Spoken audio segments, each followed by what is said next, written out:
What if your AI was more than a chatbot? What if it could actually do work for you, not just give you answers to your questions?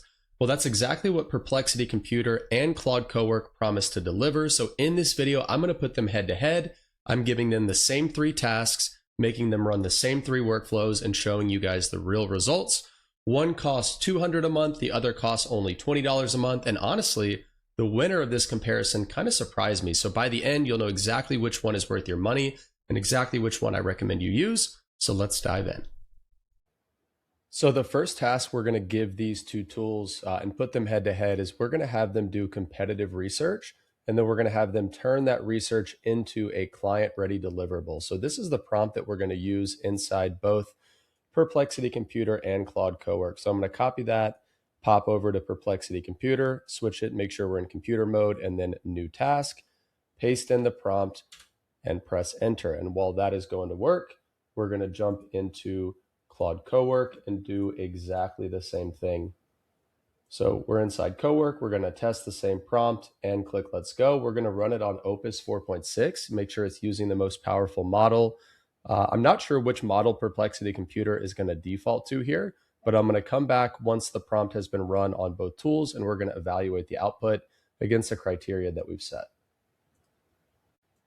All right, now that both tools have run the prompt that we gave them, let's check out the output. So for what it's worth, Cowork finished about 60 seconds before Perplexity Computer. I'm not as concerned here with speed as I am with accuracy. So I've taken the outputs of both, I've put them into a Google Doc, and I'm going to show you guys exactly what those Google Docs look like. So here's what Perplexity looks like as far as output. So this is all of the work that it did over the course of that prompt. It put together a 1-pager, and then we can 1-click export it to Google Docs, which is exactly what I did. So here is Perplexity's output. Now, we want to make sure that we have an objective way to score these, as opposed to just like, oh, I feel like this one's better versus the other one. Now, the way that we're going to score these is we're going to pick a couple. I'm not going to necessarily do 5, but we're going to pick a couple pricing or feature claims from each output and verify them against the actual websites and make sure that the information that it gave us is legitimate. And guys, if you want a copy of this Google Doc here that I'm working from, if you want to go and test this out for yourself, check out the link in the description if you're watching on YouTube, or the show notes, and there's a free download to get this Google Doc and go run these tests for yourself. So again, this is Perplexity's output. We're just going to look at each one at a high level first. Remember, we wanted this to be a client-ready deliverable that we could literally copy and paste, download this, and send this straight to a client. And subjectively speaking, this looks pretty good. Like, this is what Perplexity Computer gave us. It's in a nice table format. It's aesthetically pleasing. It looks good. And they've got even a recommendation at the bottom. So best value, best free tier, most polished, and best for services. So pretty good so far in terms of what Perplexity Computer has to offer. Now, if we look at what Claude Cowork gave us, this is the output from Cowork. And right off the bat, remember, one of the things we asked was for it to be a concise 1-pager. It broke that rule right away. This is more than 1 page. This is about 1.5 pages. Now, that's not necessarily a deal breaker, but it's something to keep in mind that sometimes we need to go back and tell it to be more concise and to give us more of a 1-page result. So let's go in and simply compare cal.com, the output from each to cal.com and the actual information to make sure it's accurate. So let's look at the pricing for cal.com. So Cowork tells us that the starting price is free, the mid tier is 12 to 15 a month, and the top tier is 37 a month. Let's see if that's accurate. So free is correct, 12 to 15, and then 37. So the teams being $12 yearly and then $16 monthly. So Cowork did make that mistake. It's actually 12 to 16.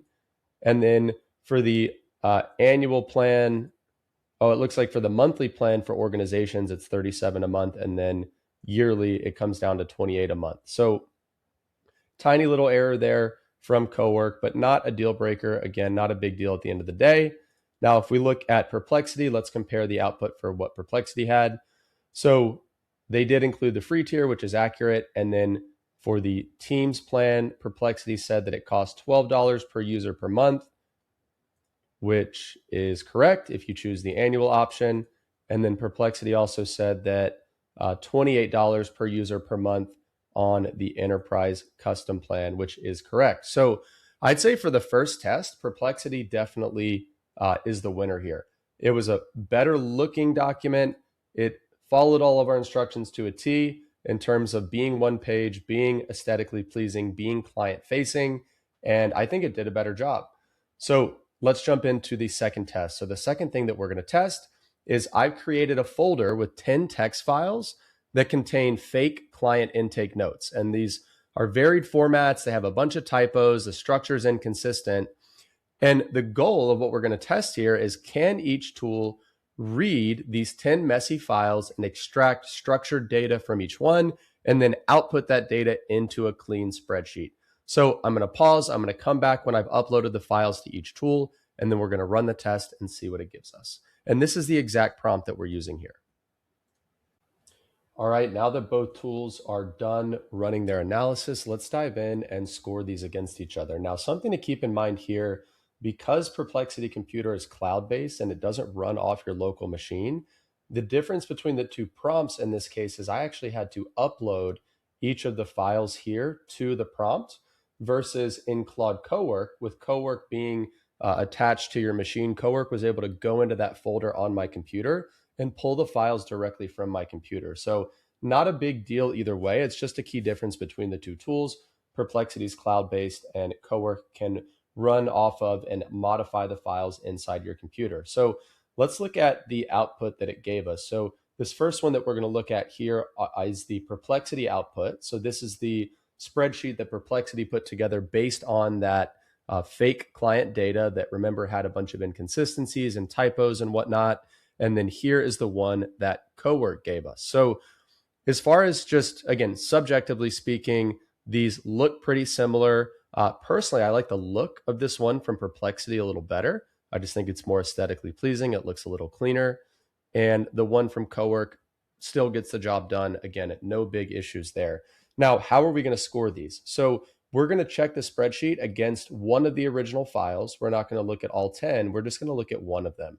And I copied one of the original files into a Google Doc here so that we can look at them objectively. So the one that we're going to look at here and compare, make sure that it got right, is the information from a fake client known as Sophia Martinez.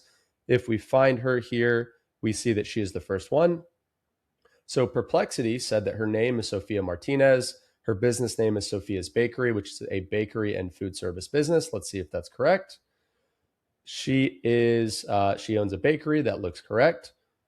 And then what is it called? What is the name of her bakery? So, okay, so Perplexity even specified the business name is unnamed, which is true because here in our example notes, we don't have a business name. So Perplexity, took the liberty to say, hey, we're just going to call it Sophia's Bakery because we didn't get an explicit name, but we can tell it's a bakery / food service business. So far, so good.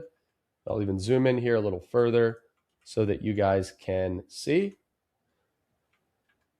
All right, so right now it's saying that based on the notes that we gave it, the primary bottleneck is that they have an outdated website with no online ordering, reliant on word of mouth, and a small Instagram following of roughly 200 followers for customer acquisition. Is that true? So it looks like she requested a website redesign. She has a Wix site, but says that it looks outdated and cheap, and she wants something more professional with online ordering. And here towards the bottom is where she talks about her bottleneck. So she gets most of her customers through word of mouth and Instagram and has about 200 followers on Instagram. So again, it looks like Perplexity perfectly identified the primary bottleneck for this particular fake client. Perplexity is estimating her wasted hours per week at 5 to 8 hours per week. And again, it's pretty hard to say whether or not that's accurate. Perplexity pretty much just had to make a gut call on whether or not that was accurate. But if I'm a baker and I have no online ordering system and I'm just taking orders through word of mouth and through referrals and a few through Instagram, 5 to 8 hours per week is probably accurate as far as the amount of time that I could get back if I implemented a professional website and a professional ordering system. And then lastly, we asked Perplexity to go and recommend an AI tool that she could use to fix that bottleneck. And it recommended ChatGPT for generating social media captions, product descriptions, and email drafts to boost her online presence. Now, that's a pretty basic recommendation. I don't love it. I don't really like using ChatGPT for anything these days, but at the end of the day, not terrible. So let's see how Claude Cowork's output compares. If we jump into Cowork, again, we're looking at Sophia Martinez. So it did the same thing as Perplexity. It said, it just called it Sophia's Bakery because it didn't have a name. It recognized it as a bakery/food service business type, which is correct. And then it identified the same primary bottleneck, it looks like, as Perplexity. Outdated website with no online ordering, reliant on word of mouth, and a small Instagram following for customer acquisition. So it looks like the output here for this column for both Perplexity and Cowork were virtually identical. So I'd be curious to know if Perplexity actually used Opus 4.6 as the model to do this exercise, because Perplexity will actually choose the model that it thinks is best for the job whenever you give it a task, which is cool because you're not tied to just the Anthropic models if you were just using Cowork, for example. So again, if we look a little closer, Cowork estimated her wasted hours per week to be about 5 hours per week. I feel like that's probably more in line. Perplexity gave a range. Cowork just gave a flat number. I like that Cowork was a little more conservative on the lower end, which I think is great. Now, this is where the two tools differ, and this is where I think Cowork takes the edge for this specific exercise. So again, the primary bottleneck that both tools identified is that, hey, Sophia's Bakery has an outdated website with no online ordering. Now, Perplexity, even though it identified that, like the website as the bottleneck, it recommended ChatGPT for generating social media content as the tool recommendation. Where Cowork actually looked at the bottleneck and was like, well, hey, a bad website is your bottleneck, so you should use an AI website builder to generate quickly a modern website with integrated online ordering. So in my opinion, Cowork for this specific exercise takes the cake because this tool recommendation is a lot more relevant to her specific bottleneck, right? Social media content isn't necessarily her bottleneck, which Perplexity seemed to think it was based on the tool recommendation. So overall for exercise 2, I think Cowork takes the cake specifically because it recommended a better tool for the job, which is going to help her actually solve her problem. But subjectively speaking, I think that Perplexity's output looks better. It's more aesthetically pleasing, but again, that's not what we're measuring here. We're measuring the actual effectiveness of the tools. Now, lastly, we're going to test one more use case here. We are going to test whether each tool can research and then build a client deliverable and deliver a workflow. So we're going to see, can they research real tools? Can they go out and find real user reviews? And then can they produce a polished PDF report all in one shot? And we're going to give them both the same prompt as always, and I'm going to come back when they are done with their analysis. All right, now that both Cowork and Perplexity Computer are done with their research, so what we asked them to do is research 3 free or low-cost AI tools that help solopreneurs automate invoice follow-up. We wanted them to find the name, the pricing, one key feature, and one real user review, and then compile all the research into a one-page PDF recommendation report with a professional header, a comparison table, and a best for recommendation at the bottom. So this is what we got out of Perplexity, and I will zoom in so that you guys can see it better. So again, we asked for a professional header, which is what we've got. We asked for a comparison table and a best for recommendation at the bottom. So that's exactly what we've got, is a comparison table here and a best for recommendation here at the bottom. And one of the things we asked for too is a real user review. Now, these reviews look legitimate, right? I mean, there's nothing to tell me that these were hallucinated or false. But what I like about what Perplexity Computer gave us is it actually gave us sources at the bottom. So it gave us sources not only for what it put inside the comparison table, but sources for the actual reviews as well. So, I mean, just again, subjectively speaking, this output from Perplexity looks really good. I'm a big fan of it. I think that, again, it's just a good looking output. It gave us 3 pretty common options here. Let's see what Cowork gave us. So Perplexity gave us Zoho Invoice, Invoice Ninja, and Invoice Sherpa. And Cowork gave us Zoho Invoice, FreshBooks, and Invoice Sherpa. So two of the three recommendations were the same across both tools. And for the Cowork output, it looks like it followed our rules to a T as well. It was a concise one pager, which is what we asked for. It has a header, it has a comparison table, and it has a best for table as well. Now, the only thing that Cowork leaves out, and keep in mind, we didn't necessarily ask it for this, but it was kind of just a nice touch from Perplexity Computer. It did not cite its sources with specific links. So here in the footer, remember in the footer of the Perplexity output, we have the exact sources and links to the sources, including the reviews. Cowork in the footer includes report prepared March 2026, pricing and features may change, verify on each tool's website before purchasing. And then it names the sources, G2, Capterra, GetApp, NerdWallet, SMB Guide, and Research.com, but it doesn't link to the sources. Now, again, we didn't ask it to link to the sources, so you can't necessarily fault it for that. But I like that Perplexity Computer went above and beyond and linked to the sources as well. So again, both outputs here, very similar, very strong. I would say this third exercise here is a tie. Now, people are probably wondering, okay, well, what's the verdict, right? Perplexity won the first exercise, Cowork won the second one, and then they tied the third. What is my recommendation? And my honest recommendation is that, well, one thing you got to consider, right, is Cowork you can access for $20 a month on any Claude paid plan. You can use Cowork, and that starts at $20 a month. Perplexity Computer is only available on the Perplexity Max plan, which is $200 per month. So is Perplexity worth using if you're going to pay 10 times more than you would pay for Cowork?